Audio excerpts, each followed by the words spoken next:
의식문의 살인사건. 10월의 마지막 밤, 서울 종로구 익선동의 좁은 골목 끝에는 한옥을 개조한 2층 사무실이 하나 있었다. 간판이라곤 미닫이문 옆에 붙은 손바닥만 한 명패가 전부였다. 강혁 사설탐정사무소.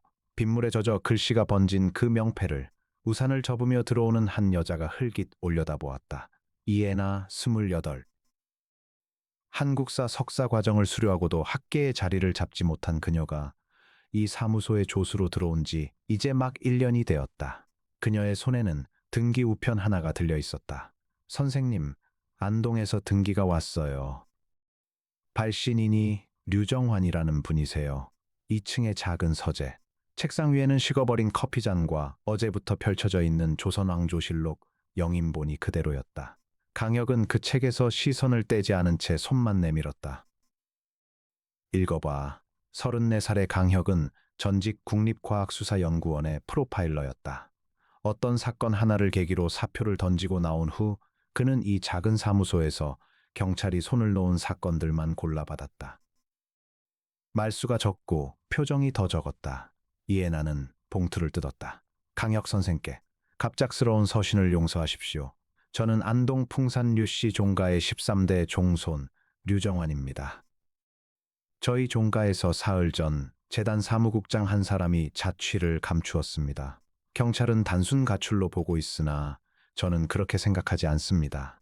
사라지기 전날 밤 그는 사당의 위패 뒤에서 무엇인가를 꺼내보고 있었습니다. 저희 가문에는 400년간 구전되어 온 가래문답이라는 시조 한 수가 있는데 그 종이가 바로 그것이었습니다. 부디 한번 안동까지 와주시기를 청합니다.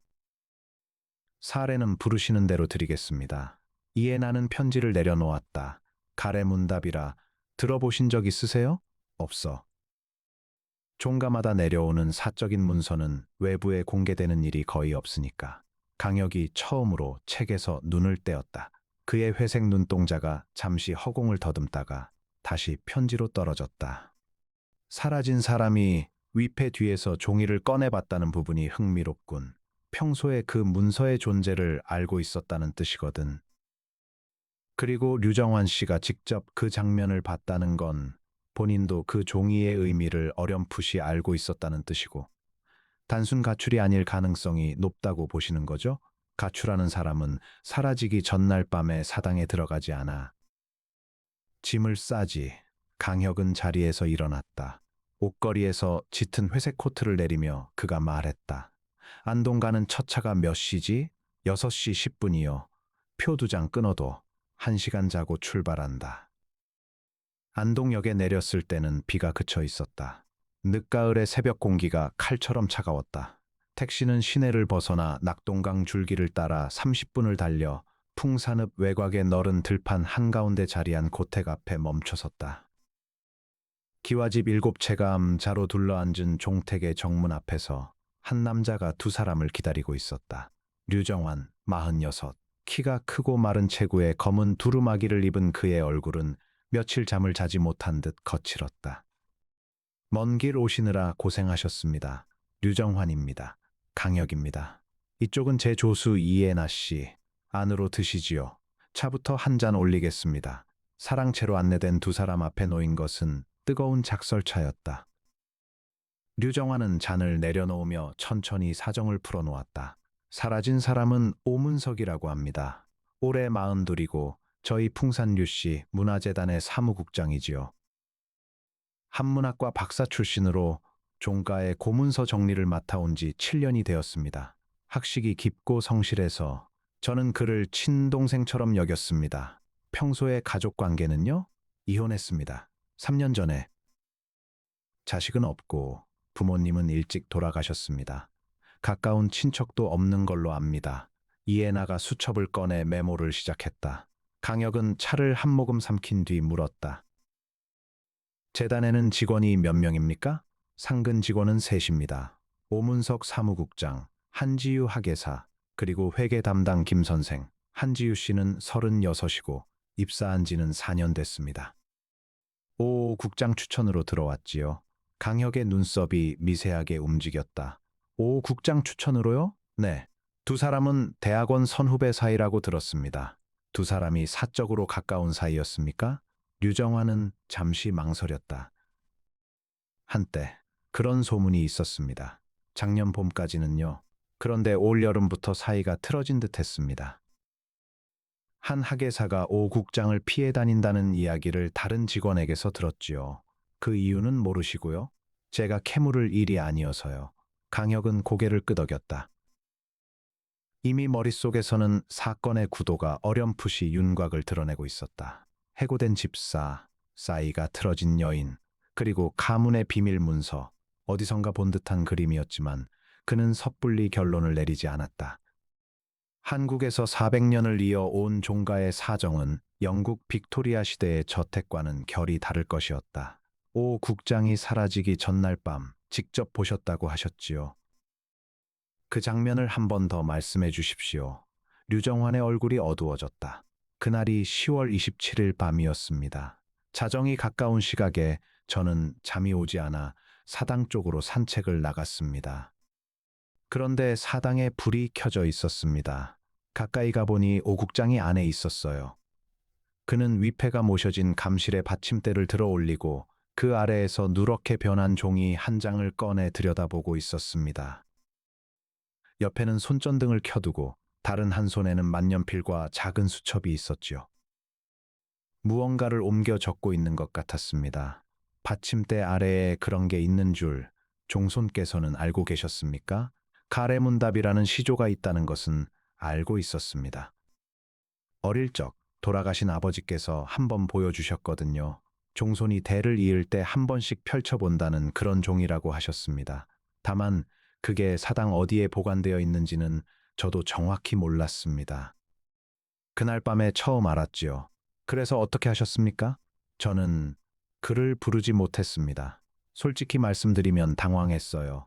그 종이는 종손인 제가 직접 관리해야 할 갑오입니다. 외부인이 함부로 손댈 물건이 아닙니다. 그런데 화를 내고 추궁하기 전에 먼저 생각을 정리해야겠다 싶어서 그날은 그냥 돌아왔습니다. 다음 날 아침에 사당에 다시 가보았더니 종이는 원래 자리에 그대로 있었어요. 오 국장은 출근하지 않았고 그날부터 연락이 닿지 않았습니다. 그 종이 지금 가지고 계십니까? 류정환은 두루마기 안주머니에서 비닐로 싼 작은 종이를 꺼내 두 사람 앞에 펼쳤다. 종이는 한지였다.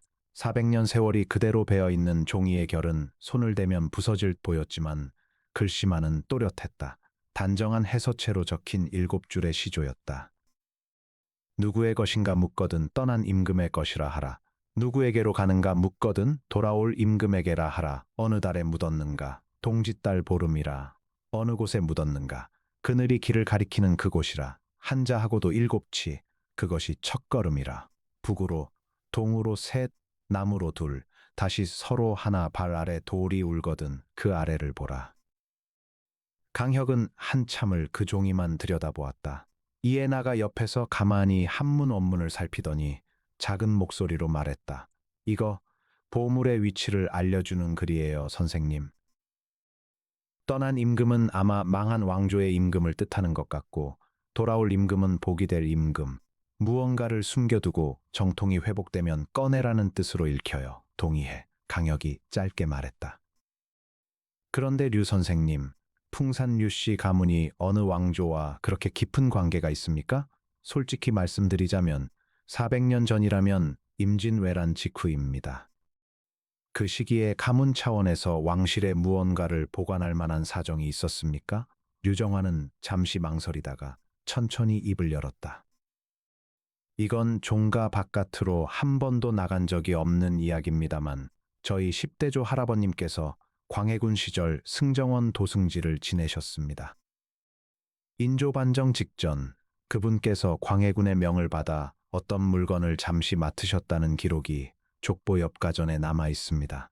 그게 무엇인지는 적혀 있지 않습니다. 다만 훗날 정통이 바로 서거든 환궁하라는 명을 받았다. 라고만요. 광해군의 어떤 물건이라 강혁의 목소리가 한층 낮아졌다. 인조반정으로 광해군이 폐위되면서 그 물건은 영영 환궁할 곳을 잃어버린 셈이군요. 그렇게 종가에 남았고 400년 동안 가래문답이라는 시조로만 위치가 전해져 내려왔다. 그렇다고 봐야겠지요.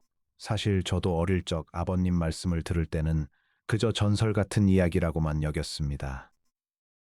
종이에 무언가 적혀 있다는 것도 글자 그대로의 보물 지도라기보다는 가문의 정신을 상징하는 시조 정도로만 생각해 왔지요. 그런데 오 국장이 사라진 지금에 와서야 저는 이 종이를 다시 들여다보게 된 겁니다. 이에나가 조심스레 끼어들었다. 오 국장님은 한문학 박사시니까 이 종이를 보자마자 그 의미를 알아챘을 거예요. 종손이신 류 선생님보다 훨씬 빨리요. 그렇겠지. 강혁이 자리에서 일어났다. 사당을 보여주시지요. 종택 가장 안쪽 키 큰 향나무 두 그루가 좌우에 선 사당은 작지만 단정했다. 정면 세 칸, 측면 두 칸의 맞배지붕 건물이었다. 류정환이 자물쇠를 열고 문을 밀자 묵은 향내가 훅 끼쳐왔다. 내부는 어둑했다. 정면에 위패를 모신 감실이 자리하고 그 앞에는 재상이 놓여 있었다. 강혁은 손전등을 꺼내 감실 주위를 비추며 천천히 둘러보았다. 감실 받침대를 들어 올리셨다고 했지요. 여기입니다. 류정환이 감실 아래쪽의 나무 받침을 손가락으로 가리켰다. 강혁은 조심스럽게 받침대 끝을 잡고 살짝 들어 올렸다. 받침대는 한 사람의 힘만으로도 쉽게 들렸다. 안쪽에 손바닥만 한 공간이 있고 거기서 종이 한 장이 들어있을 자국이 희미하게 남아 있었다. 오 국장은 한문학 박사라고 하셨지요. 그가 이 종가에서 7년을 일했다면 분명 사당에도 자주 드나들었을 겁니다. 청소든 재래 준비든 그러다 우연히 이 받침대에 의문을 가졌을 가능성이 있어요. 무게가 이상하다든가 결이 맞지 않는다든가. 강혁은 천천히 사당 안을 걸으며 바닥을 살폈다. 이에나 씨, 마룻바닥 좀 비춰줘. 이에나가 손전등을 비추자 마룻바닥 한 구석에서 강혁의 시선이 멎었다. 그가 무릎을 굽혔다. 흙이군. 마룻장 틈에 누런 흙이 얇게 끼어 있었다. 강혁은 손가락 끝으로 그것을 살짝 묻혀 코끝에 가져갔다. 이게 뭐예요? 강가 흙이야. 점토질이 섞여 있어. 안동 평야의 일반적인 흙과는 색이 달라. 낙동강 본류 어디쯤에서 묻어온 거다. 강혁은 일어나 류정환을 돌아보았다. 오 국장이 평소에 강가에 자주 나갔습니까? 제가 아는 한은 아닙니다. 그는 사무실과 도서관, 그리고 종택만 오가는 사람이었어요. 그런데 사라지기 직전 그의 발에는 강가 흙이 묻어 있었다. 그가 마지막으로 사당에 들어왔을 때 신발 바닥에서 떨어진 거겠지. 이에나가 눈을 크게 떴다. 그럼 오 국장님은 사라지기 전에 강 어딘가에 다녀왔다는 뜻이네요? 그렇지. 시조 풀이를 끝낸 뒤에 그가 가리키는 장소를 직접 확인하러 갔던 거다. 강혁은 가래문답 사본을 꺼내 한 번 더 들여다보았다. 그늘이 길을 가리키는 그곳, 이게 핵심이야. 무엇의 그늘인지부터 알아야 해. 류정환이 천천히 말했다. 저희 종가 뒷산 줄기가 낙동강 본류 쪽으로 뻗어 내려가는데 그 끝에 옛 정자터가 하나 있습니다. 망월정이라고. 정자는 임진왜란 때 불타 없어졌고 지금은 주춧돌만 남아있지요. 다만 그 옆에 400년 된 느티나무가 한 그루 있습니다. 10대조 할아버님께서 직접 심으셨다고 전해지는 나무입니다. 400년 된 느티나무. 강혁의 눈이 가늘어졌다. 그늘이 길을 가리킨다. 가래문답이 쓰일 무렵 막 심어진 나무라면 400년 후의 그늘은 아주 길어졌겠군요. 동짓달 보름의 정오, 그 나무 그늘이 가리키는 방향, 거기서부터 걸음수를 세는 겁니다. 이에나가 숨을 들이켰다. 오 국장님이 먼저 거기에 갔다가 뭔가 잘못된 거 아닐까요? 강혁은 대답하지 않았다. 다만 사당 밖으로 걸음을 옮기며 류정환에게 짧게 말했다. 오 국장의 숙소를 보고 그 다음 망월정으로 가시지요. 그리고 한지유 씨와도 이야기를 해야겠습니다. 오문석은 종택에서 도보로 10분 거리에 있는 재단 소유의 작은 한옥에서 혼자 살고 있었다. 류정환이 가지고 있는 보조 열쇠로 문을 열자 책 냄새가 가득한 방이 모습을 드러냈다. 사방 벽이 모두 책장이었고 책상 위에는 펼쳐진 채로 놓인 한문 사전과 노트가 있었다. 이에나가 노트를 조심스럽게 들어보았다. 선생님, 이거 보세요. 칼에 문답을 옮겨 적은 다음에 그 옆에 자기 나름의 풀이를 적어두셨어요. 강혁이 다가가 노트를 함께 들여다보았다. 단정한 글씨로 시조의 한 구절마다 해설이 달려 있었다. 그리고 마지막 페이지에는 굵은 글씨로 이렇게 적혀 있었다. 동짓달 보름 정오, 망월정 노목 그늘 끝, 한자 일곱 치는 약 5시엔 5셈 틴트, 보동 삼남이서일 단위가 무엇인가? 보인가, 척인가? 보였다면 거리가 너무 멀어서 보물 자리를 특정할 수 없어요. 이해나가 말했다. 척이었을 거예요. 조선시대 영조척으로 한 척이 약 30cm. 짧은 거리에서 세밀하게 위치를 잡으려는 거니까요. 동의해. 강혁의 시선이 책상 모서리에 멈추었다. 거기 종이 한 장이 책 사이에 끼인 채 살짝 비어져 나와 있었다. 그가 그것을 빼내자 손으로 그린 약도였다. 망월정 주춧돌과 느티나무, 그리고 그 옆에 그려진 동그라미 하나. 동그라미 안에는 작은 글씨로 여기라고 적혀 있었다. 오 국장은 이미 정확한 지점까지 알아냈군. 강혁이 약도를 들고 일어섰다.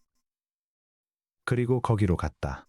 사라지기 전날 밤 혹은 그날 새벽에 이해나가 조심스레 물었다.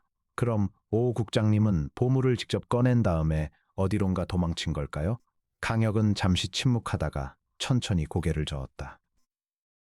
이혼한 사람이 갑자기 보물을 발견했다고 해도 그걸 들고 어디로 도망치겠어? 한문학 박사가 출처도 증명 못하는 400년 된 유물을 시장에 내다 팔 수 있다고 생각할까? 그는 그런 어리석은 사람이 아니야. 학식이 깊다고 했지.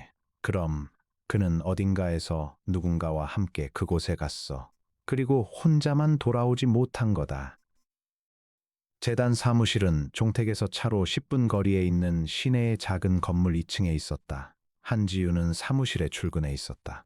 36, 단정한 단발머리에 옅화장. 회색 카디건을 걸친 그녀는 두 사람이 들어오자 자리에서 일어났다. 표정에는 피로의 그늘이 짙었다. 한지우입니다. 종송께 연락받았어요. 사설 탐정분이 오신다고. 강혁입니다. 잠시 시간 좀 내주시지요. 조용한 회의실에 마주 앉았다. 강혁은 곧장 본론으로 들어갔다. 오 국장님과 가까우셨다고 들었습니다. 한지유는 잠시 시선을 떨구더니 천천히 고개를 끄덕였다. 대학원 선배예요. 박사과정 때 같은 지도 교수님 밑에 있었어요. 제가 재단에 들어온 것도 오 선배 추천 덕분이고요. 두 분이 사적으로도 가까운 사이였다고요. 재작년부터 작년 봄까지요. 1년 정도 만났어요. 결혼 이야기까지 나왔어요. 오 선배는 이혼 경력이 있었지만 저는 상관없었어요. 그런데 헤어지셨다. 제가 헤어지자고 했어요. 이유를 여쭤도 되겠습니까? 한지유는 잠시 망설였다. 올봄에 오 선배가 좀 이상해졌어요. 일을 마치고 밤늦게까지 종택 사당에 들어가 있는 날이 많아졌어요. 처음엔 고문서 정리 때문이라고 했는데 어느 날 같이 술을 마시다가 이런 말을 하더라고요. 지유야, 우리 둘이 평생 먹고 살 만큼만 있으면 너는 어떻게 할래? 저는 농담인 줄 알고 웃었어요. 그런데 표정이 진지했어요. 풍산 류씨 종가에 400년 전부터 묻혀 있는 게 있어. 그게 어디 있는지 나만 알아. 그렇게 말했어요. 이해나가 메모를 멈추고 한지우를 바라보았다. 한지우의 목소리가 떨렸다. 저는 그 말이 무서웠어요. 가문의 물건을 종손도 모르게 꺼내겠다는 거잖아요. 그건 도굴이고 절도잖아요. 저는 그 자리에서 안 된다고 했어요. 그날 이후로 오 선배가 저를 멀리하기 시작했어요. 처음엔 제가 마음을 돌릴 줄 알았던 모양이지만 제가 끝까지 반대하니까 더는 그 이야기를 꺼내지 않더라고요. 그리고 봄이 끝날 무렵 제가 헤어지자고 했어요. 그 이야기를 류종송께 알리지 않으셨고요. 한지우는 입술을 깨물었다. 부끄럽지만요, 못했어요. 오 선배가 정말 일을 저지를 거라고는 생각하지 않았거든요. 그저 한때의 욕심이려니 했어요. 그리고 만약 류종송께 알리면 오 선배 인생이 끝나잖아요. 한문학계에서 매장되니까요. 그래서 그냥 모른 척 했어요.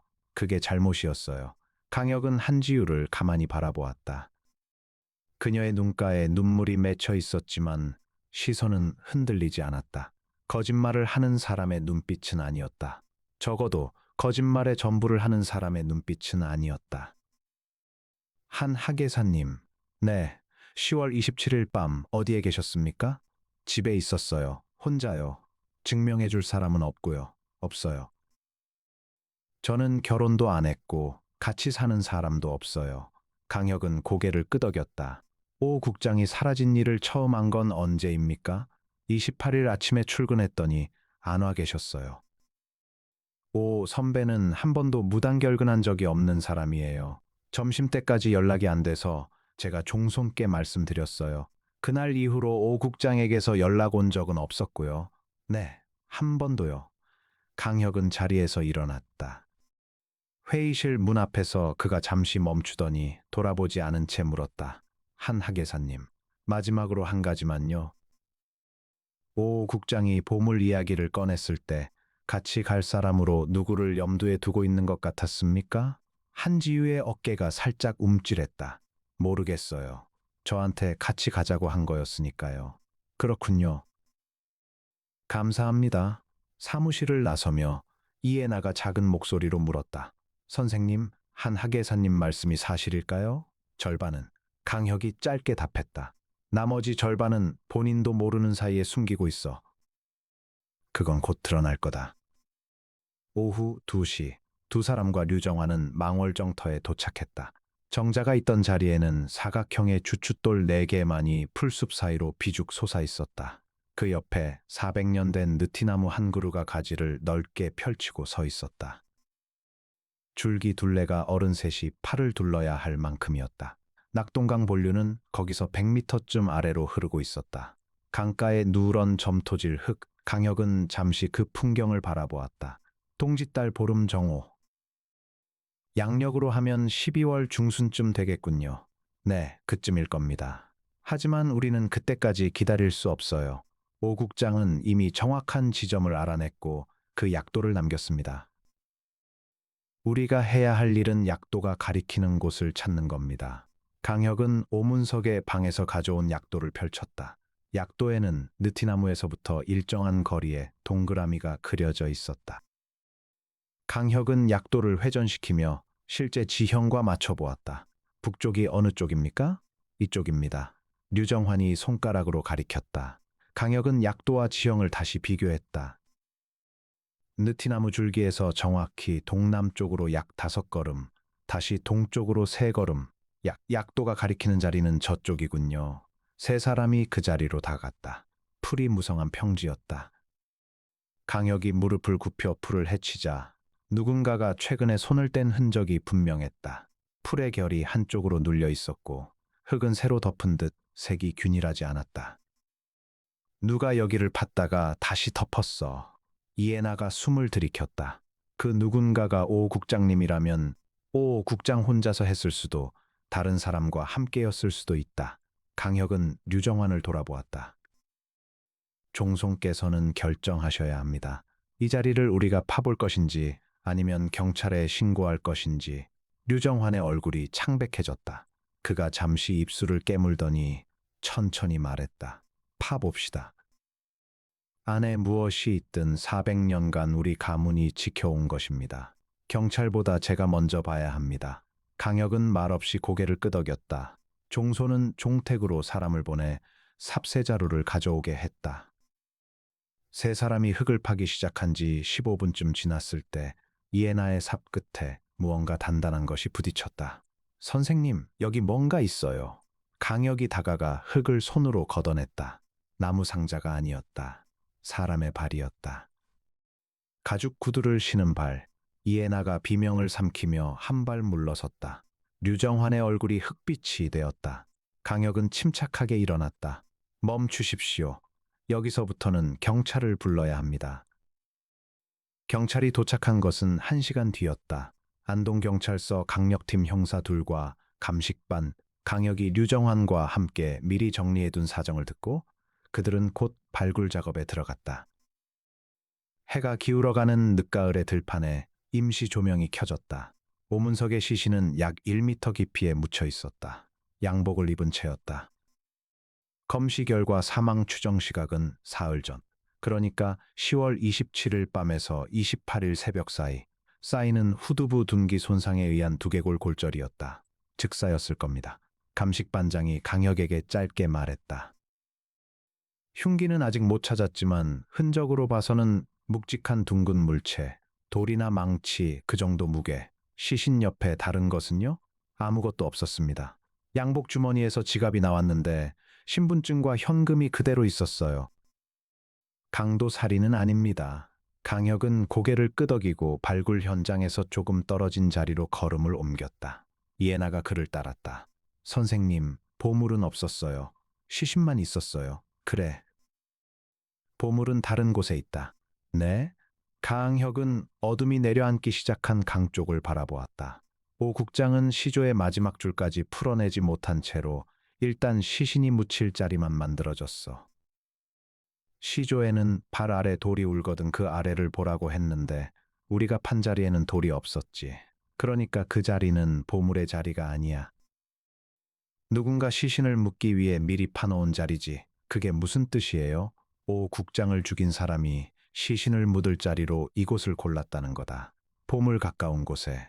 왜냐하면 강혁이 천천히 말을 이었다. 보물을 찾고 나면 그 자리에 다시 흙을 덮을 거니까. 시신과 보물 자국을 한꺼번에 가릴 수 있는 자리니까. 이에나가 숨을 들이켰다. 그럼 진짜 보물 자리는 아직 안 파였어. 시조의 마지막 줄을 우리가 풀어야 해. 종택 사랑채로 돌아온 시각은 밤 9시였다. 류정환은 사당에서 가래문답 원본을 다시 가져왔다.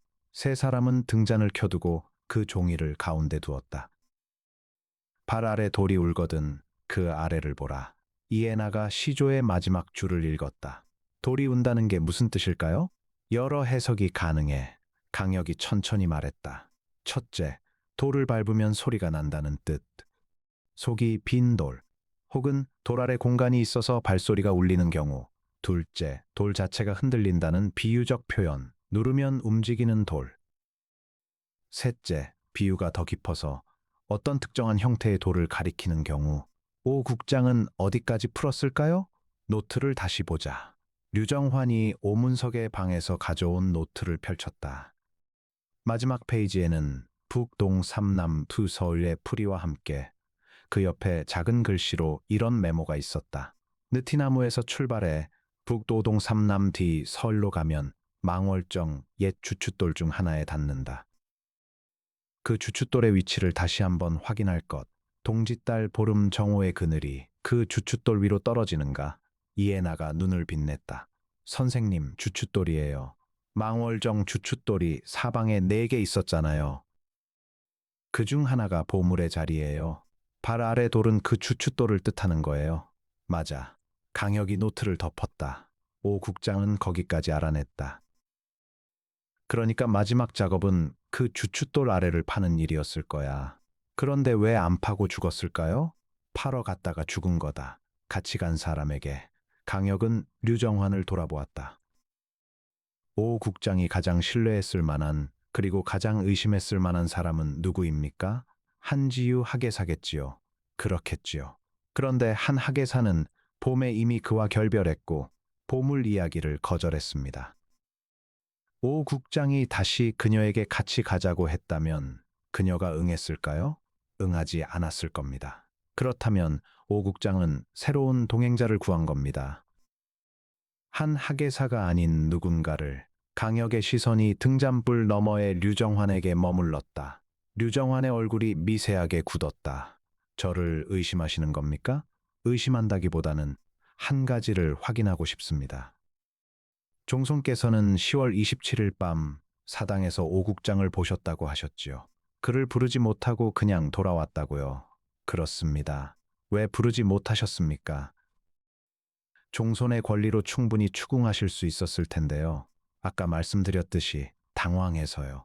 제가 보기에는 종손께서는 그 종이의 의미를 이미 알고 계셨습니다. 어쩌면 오 국장보다 먼저요. 그런데 오 국장이 종이를 들여다보는 장면을 보시고 그가 어디까지 풀었는지 궁금해지신 겁니다. 그래서 그날은 부르지 않고 돌아오신 거고요. 류정환의 입가가 떨렸다. 그는 한참을 침묵하더니 천천히 고개를 끄덕였다. 맞습니다. 그리고 그 다음 날, 오 국장이 출근하지 않자 그의 방을 뒤져보셨겠지요. 그건 안 했습니다. 저는 그의 방 열쇠를 가지고 있긴 하지만 그날은 사무실로 전화부터 했고요. 한 학예사가 점심때 저한테 와서 말씀드린 게 먼저였습니다. 그 말씀은 사실로 들립니다. 만약 종손께서 방을 뒤지셨다면 우리가 본 약도를 그대로 두실 리가 없었을 테니까요. 강혁은 잠시 말을 멈추었다가 다시 이었다. 종손께서는 결백하실 가능성이 높습니다. 다만 그날 밤의 일을 처음부터 솔직히 말씀해 주셨어야 했어요. 부르지 못한 게 단순한 당황이 아니라 가래문답이 가리키는 것이 무엇인지 확인하고 싶은 호기심 때문이었다는 걸요. 죄송합니다. 제가 부끄러웠습니다. 가문의 종손으로서 제가 직접 풀어내지 못한 시조를 외부인이 먼저 풀어내고 있다는 사실이요. 강혁은 고개를 끄덕였다. 이해합니다. 그러면 이제 진짜 질문으로 돌아가지요. 오 국장이 사라지기 직전 누구와 가까이 지내고 있었습니까? 한 학예사 외에요. 류정환이 잠시 생각하더니 말했다. 사실 한 가지가 마음에 걸립니다. 지난 여름부터 오 국장이 자주 만나던 사람이 있었어요. 종택보수공사를 맡았던 목수한 사람입니다. 목수요? 네. 종택 행랑채 기와를 갈아 끼우는 공사가 7월에 있었습니다. 그때 들어온 목수인데 이름이 박재호였던가요? 안동 시내에 작업장을 가지고 있는 사람입니다. 마흔 안팎으로 손이 거친 사내였어요. 공사가 끝난 뒤에도 오 국장이 그 사람과 종종 사적으로 만나는 걸 봤습니다. 술자리도 함께 가졌고요. 처음엔 단순히 친해진 줄로만 알았는데 지금 생각해보니 좀 이상한 조합이지요. 학자와 목수, 강혁의 눈이 가늘어졌다. 보물을 꺼내려면 도구가 필요합니다. 흙을 파고 무거운 돌을 들어 올리고 그 아래 묻힌 것을 꺼내는 일, 학자 혼자서는 못합니다. 사람이 필요해요. 그래서 박재호를 끌어들였다는 말씀이십니까? 그럴 가능성이 높아 보입니다. 강혁은 자리에서 일어났다. 내일 아침 그 박재호 씨를 만나러 가야겠습니다. 그리고 그가 류정환을 바라보았다. 오늘 밤 망월정 주춧돌은 경찰이 지키고 있어야 합니다. 사람이 또 올 수 있어요. 다음 날 아침 일찍 두 사람은 안동 시내로 향했다. 박재호의 작업장은 시내 외곽의 낡은 창고 건물이었다. 간판도 없이 안에서 톱밥 냄새와 옷 냄새가 풍겨나왔다. 문을 두드리자 험상궂은 인상의 사내가 얼굴을 내밀었다. 키는 작지만 어깨가 떡 벌어진 40대 초반의 남자였다. 한쪽 손등에 오래된 흉터가 있었다. 누구셔? 강혁이라고 합니다. 풍산류 씨 종손께 의뢰받아 일하고 있습니다. 오문석 씨 일로 몇 가지 여쭙고 싶습니다. 박재호의 표정이 잠시 굳었다가 다시 풀어졌다. 들어오셔. 작업장 안은 어두웠다. 한쪽 벽에 각종 목공 도구가 가지런히 걸려 있었다. 망치, 끌, 톱, 자기. 강혁의 시선이 망치들이 걸린 자리에서 잠시 멎었다. 망치 5개가 걸려 있어야 할 자리에 4개가 걸려 있었다. 한 자리는 비어 있었다. 박재호가 작업대 위에 의자에 앉으며 말했다. 오 박사 죽은 거 어제 뉴스에서 봤소.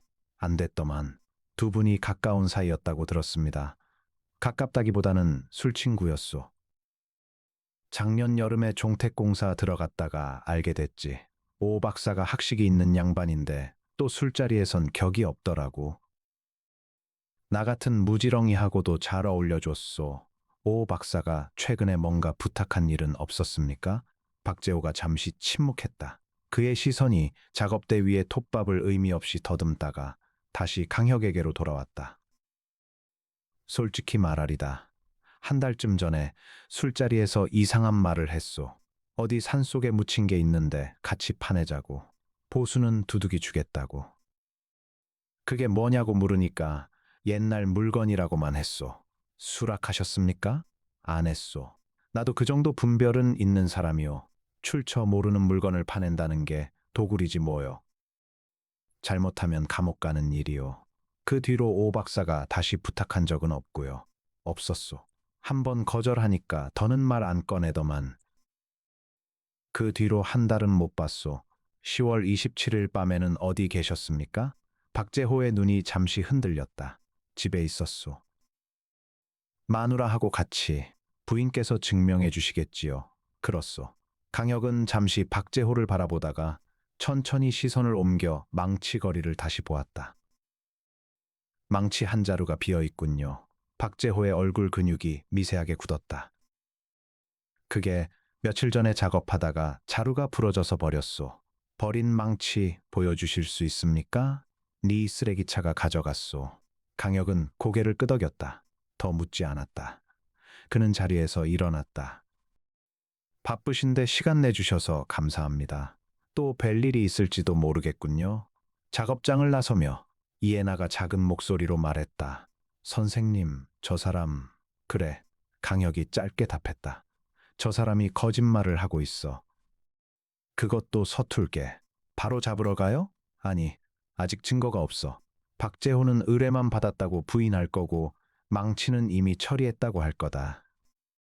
우리가 그를 잡으려면 더 결정적인 게 필요해. 뭐가 필요한데요? 강혁은 잠시 말을 멈추었다가 천천히 답했다. 보물이야. 보물이 있는 자리를 우리가 먼저 찾아야 해. 그리고 그가 그걸 가지러 다시 오게 만들어야 한다. 그날 오후 강혁과 이해나, 류정화는 다시 망월정으로 향했다. 어제 시신이 발견된 자리는 경찰이 통제선을 쳐둔 채로 있었지만 망월정의 내 주춧돌은 여전히 노출되어 있었다. 강혁은 가래문답을 다시 펼쳤다. 느티나무에서 북으로 5, 동으로 3, 남으로 2, 다시 서로 하나. 다니는 척, 그러니까 약 30cm씩 이해나가 줄자를 들고 측정을 시작했다. 느티나무 줄기의 가장 굵은 부분을 기준점으로 잡고 북쪽으로 약 1.5m, 동쪽으로 90cm, 남쪽으로 60cm, 서쪽으로 30cm. 도착한 자리는 망월정의 4 주춧돌 중에서 동남쪽 모서리에 있는 주춧돌이었다. 이거예요. 이 주춧돌. 이해나가 줄자를 거두며 말했다. 강혁이 무릎을 굽혀 주춧돌을 살폈다.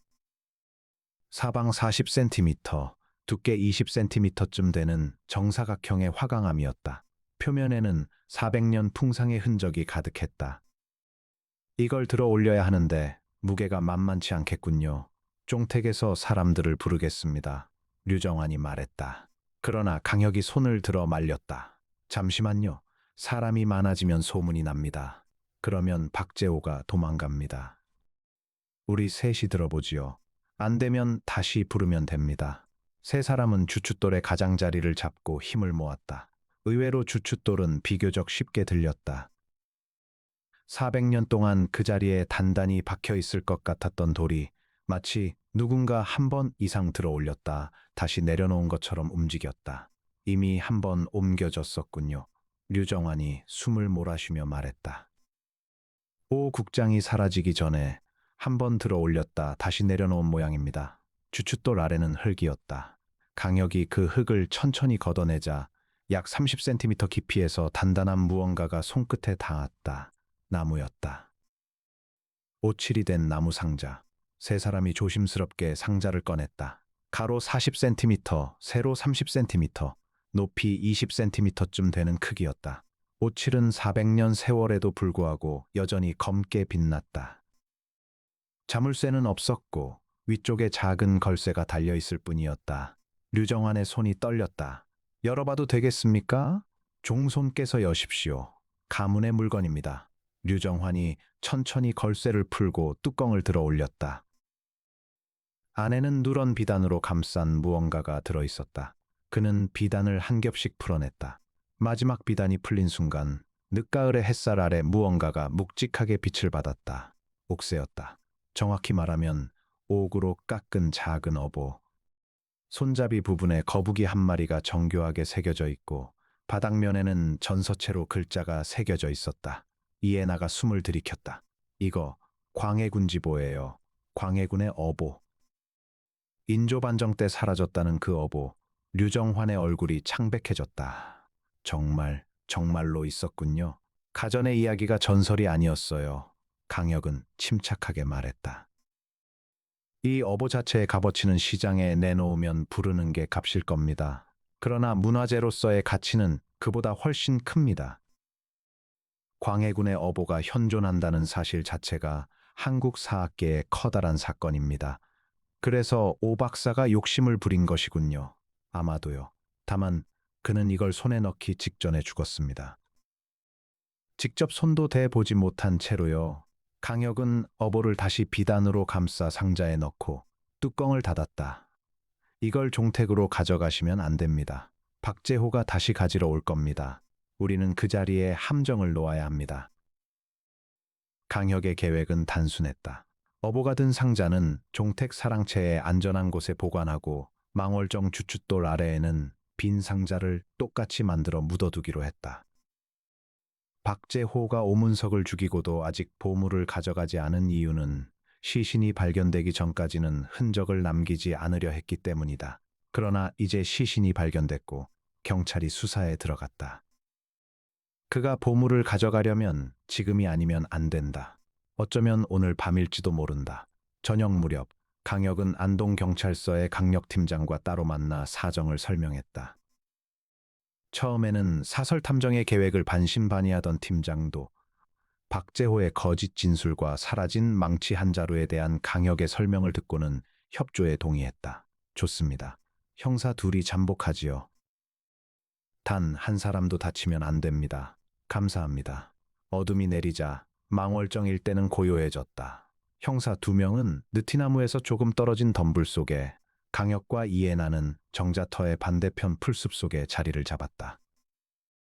류정화는 종택 사랑채에서 어보를 지키기로 했다. 밤 10시, 밤 11시, 자정, 이해나가 작은 목소리로 속삭였다. 안 오는 거 아닐까요? 올 거다. 강혁이 짧게 답했다.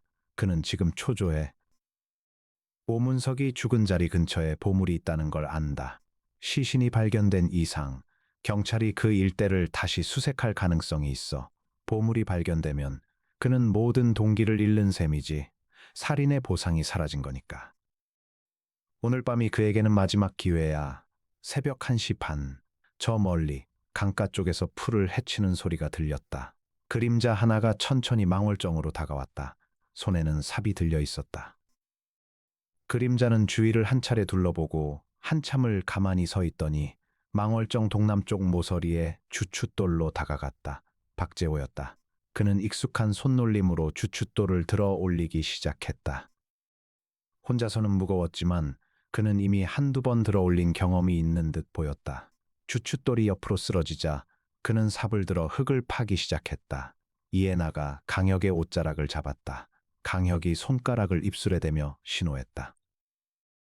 아직 아니다. 박재호의 삽 끝에 무언가가 부딪혔다. 그가 흙을 손으로 걷어내고 빈 상자를 꺼냈다. 그는 두 손으로 상자를 들어 올렸다. 그 순간이었다. 강혁이 일어섰다. 박재호 씨, 박재호가 휙 돌아섰다. 그의 손에서 상자가 떨어졌다. 누구야? 강혁입니다. 어제 뵙고 다시 뵙는군요. 박재호의 얼굴이 어둠 속에서도 일그러지는 것이 보였다. 그는 삽을 거꾸로 잡았다. 그러나 그가 한 걸음 내디디기 전에 덤불에서 형사 두 명이 튀어나왔다. 움직이지 마! 박재호는 잠시 저항하려는 듯 했으나 양쪽에서 형사들이 그의 팔을 잡아채자 곧 무릎을 꿇었다. 삽이 풀밭에 떨어졌다. 강혁이 천천히 다가가 그가 떨어뜨린 상자를 주워들었다. 빈 상자입니다, 박 선생. 진짜 어보는 다른 곳에 있어요. 우리는 당신이 오늘 밤 여기로 올 줄 알고 있었습니다. 박재호의 어깨가 무너졌다. 그는 한참을 무릎 꿇은 채로 침묵하다가 마침내 굵은 목소리로 신음하듯 말했다. 오 박사는 죽이려고 했던 게 아니오. 정말로 그랬소. 안동경찰서 조사실. 박재호는 1시간 가까이 입을 다물고 있다가 강혁이 들어오자 처음으로 시선을 들었다. 강혁은 강력팀장의 양해를 얻어 조사실 한쪽에 앉았다. 박재호가 천천히 입을 열었다. 오 박사가 처음 그 이야기를 꺼낸 게 작년 가을이었소. 술자리에서 종택사당에 400년 묵은 종이가 있는데 그게 어디 묻힌 물건을 가리킨다고. 광해군 시절의 옥새라고. 시장에 내놓으면 최소 수십억은 받을 수 있다고. 그래서 처음에는 거절하셨다고요. 그렇소. 도굴은 무거운 죄요. 나도 그 정도는 알아요. 그런데 작년 겨울에 아들이 백혈병 진단을 받았소. 골수 이식이 필요한데 비용이 어마어마하더라고. 보험이 안 되는 수술이라. 1년 동안 나는 마누라 모르게 빚을 졌소. 사채를. 그게 1억이 넘어가니까 더는 갚을 길이 안 보였소. 박재호의 목소리가 떨렸다. 올여름에 오 박사한테 먼저 연락했소. 그 일 아직 유효하냐고. 그가 그러더만 위치를 거의 다 풀었다고. 단 정확한 지점을 확정하기까지 몇 달이 더 걸린다고. 동짓달 보름 정오에 그늘이 떨어지는 자리를 확인해야 한다고. 그런데 그가 동짓달까지 못 기다리겠다고 했소. 한 학예사가 자기를 멀리하기 시작한 게 그 무렵부터였소. 그 사람도 압박감이 컸던 거지. 그래서 10월 27일 밤에 두 분이 망월정에서 만나신 거군요. 그렇소. 오 박사가 마지막 풀이를 끝냈다고 했소. 동짓달 보름까지 기다릴 필요 없이 약도대로 가면 된다고. 자정 무렵에 만나기로 했소. 그가 사당에서 가래문답을 마지막으로 한 번 더 확인하고 나왔고 우리는 망월정으로 갔지요. 주춧돌을 들어 올리고 흙을 파기 시작했소. 그런데 박재호가 잠시 말을 끊었다. 흙을 한 자 깊이쯤 팠는데 오 박사가 갑자기 그러는 거요. 박 선생, 사실은 이걸 둘이 똑같이 나눌 수가 없어요. 이건 학술적 가치가 너무 커서 그냥 시장에 내놓을 수가 없어요.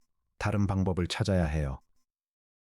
박 선생 몫은 일단 현금 5천만 원으로 약속드리지요. 1억이 넘는 빚을 진 사람한테 5천만 원이라니. 나는 화가 났소. 약속이 다르지 않냐고 따졌소. 그가 미안하다고만 했지요. 시장에 못 내놓는 물건이라 어쩔 수 없다고. 박재호의 두 손이 떨렸다. 그래서 삽을 휘둘렀소. 한 번 그가 쓰러졌소. 일어나지 않더라고. 그렇게 빨리 죽을 줄은 몰랐소. 정말로 그랬소.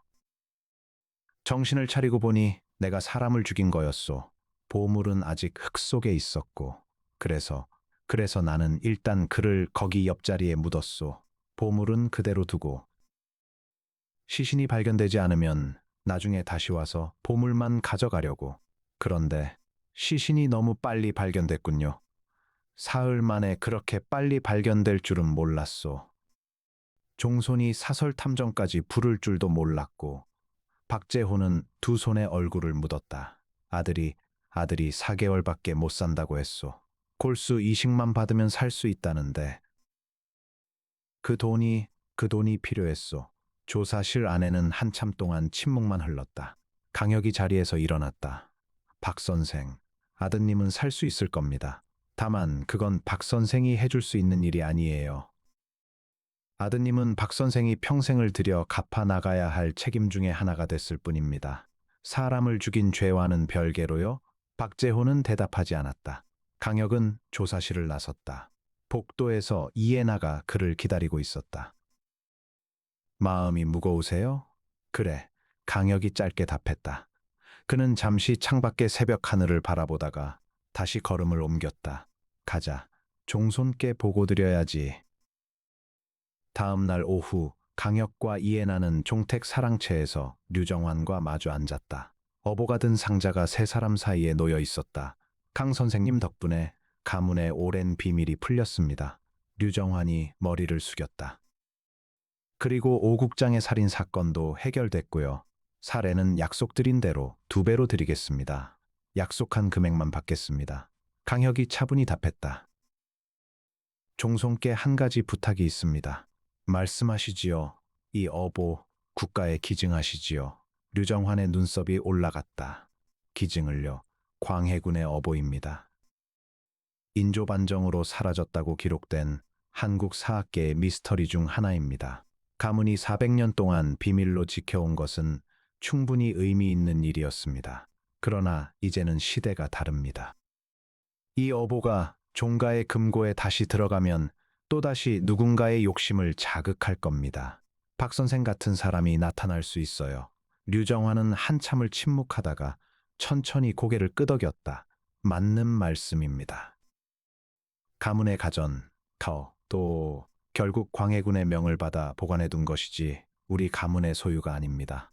훗날 정통이 바로 서거든 환궁하라고 하셨는데 그 정통이 지금은 국가가 아니겠습니까? 국립박물관에 기증하겠습니다. 다만 종가에서 400년을 보관해온 가정과 가래문답은 한 장의 글로 정리해 함께 기증하겠습니다. 그래야 이 어보의 이야기가 완성되니까요. 좋은 결정이십니다. 강혁이 짧게 미소 지었다. 이해나는 그 미소를 처음 보았다. 사랑채를 나서며 늦가을의 햇살이 종택마당에 길게 드리워졌다. 이해나가 걸음을 멈추고 강혁을 돌아보았다. 선생님, 한 가지 여쭤도 돼요? 뭔데? 한 학예사님은 정말 아무것도 몰랐을까요? 오 박사님이 박재호 씨와 만난다는 걸요. 강혁은 잠시 걸음을 멈추었다. 몰랐을 거다. 적어도 살인까지는. 다만 봄의 결별한 뒤에도 오 박사를 멀리서 지켜보고는 있었을 거야.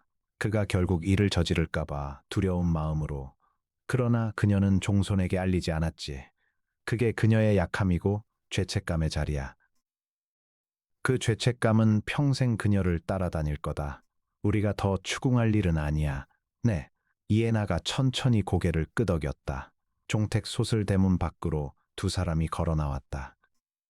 그 너머로 낙동강이 늦가을 햇살을 받으며 굽이굽이 흐르고 있었다. 강은 400년 전에도 저렇게 흘렀을 것이고 400년 후에도 저렇게 흐를 것이었다.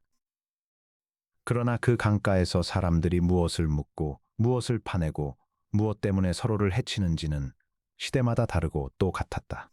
강혁은 코트 깃을 세우며 천천히 입을 열었다. 이해나 씨, 네. 서울 가는 기차표 2시 거로 끊어도 네 선생님. 두 사람의 발걸음이 안동역 쪽으로 멀어져 갔다. 그 뒤로 종택의 사당에서 향내가 가늘게 피어오르고 있었다. 400년의 의식문은 이제 더는 비밀이 아니었지만 그 비밀이 풀린 자리에는 한 사람의 죽음과 한 가문의 결단과 한 사내의 무너진 인생이 남았다. 사건은 그렇게 끝났다.